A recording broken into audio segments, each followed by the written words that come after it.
Lord is good to me, and so I thank the Lord.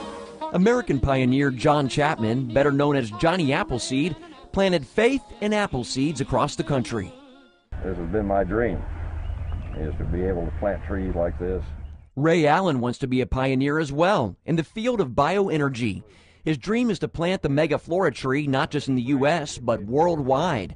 It's also known as the HDSR tree, which stands for High Density Short Rotation.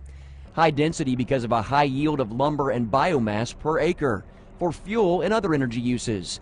The International Technology Development Corporation says it produces 5 to 10 times more biomass than other plants.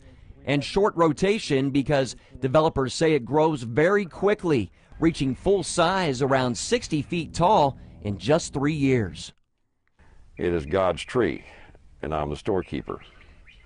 The values were way beyond my expectations. It's an amazing tree, it's like a miracle tree. Carlos Freitas is the first grower in California's San Joaquin Valley to produce the trees for commercial use. After 75 days in the ground, Freitas was impressed. They're already reaching 6 feet tall, some of them, so it really grown rapidly. It's very exciting. Emerald Energy, the company behind the tree, supplied CBN News with more recent photos of the trees in Freitas' field. Company spokesmen say some grew to 14 feet in just 4 months, while others made it to 20 feet within a year. Once they top out, it's harvest time. Unlike a traditional tree, the Megaflora tree actually regrows from its stump after harvest. It produces no fruit or fertile seeds, which makes it non-invasive, yet it's still productive over a long lifetime. Every other biomass has to be replanted. We plant one time. We cut the tree down, it grows back.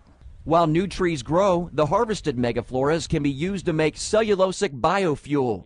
Cellulose is the fiber inside a tree. Wood chips from the trunk are eventually turned into liquid biofuel. However, Allen says the tree's greatest attribute is that it cleans the environment.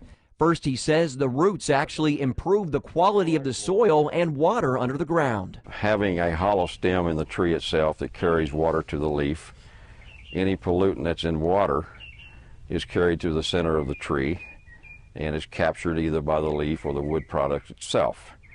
That would include salt, selenium, and boron, especially here in the San Joaquin Valley. Allen says these pictures are proof the Megaflora trees helped remediate the soil and water in the San Joaquin Valley. He says while the trees did not do well because of little surface water, the ground around them now has thick green grass, which hasn't been there in 25 years. The growth process starts by mixing DNA of 2 different tree species through root grafting. A treated root goes from soil to greenhouse, and then after about a month and a half, the new tree goes back in the ground. It's a pretty simple operation, and just filling pots, treating roots, and getting them planted. And the more we plant, the bigger the forest we have. Critics contend this is too labor-intensive. You'll notice Allen and his wife are treating, planting, and watering the roots by hand.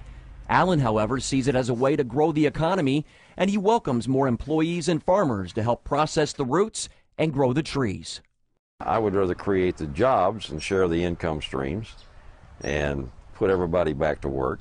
The war on poverty starts when the first shovel of dirt is turned over to plant one of these trees. Megaflora tree developers also tout where that shovel is turned over as another benefit. Because the tree can grow in poor soil and harsh climates, they say it doesn't take up land used for our food supply, neutralizing the food versus fuel battle. Skeptics say all of this is too good to be true. To the accusations, Ray Allen says, "See for yourself, the trees don't lie." If the claims hold true, then perhaps Ray Allen will become the Johnny Appleseed of the 21st century. I owe the Lord so much. Mark Martin, CBN News. I'm certain if it weren't for him, there'd be no apples on the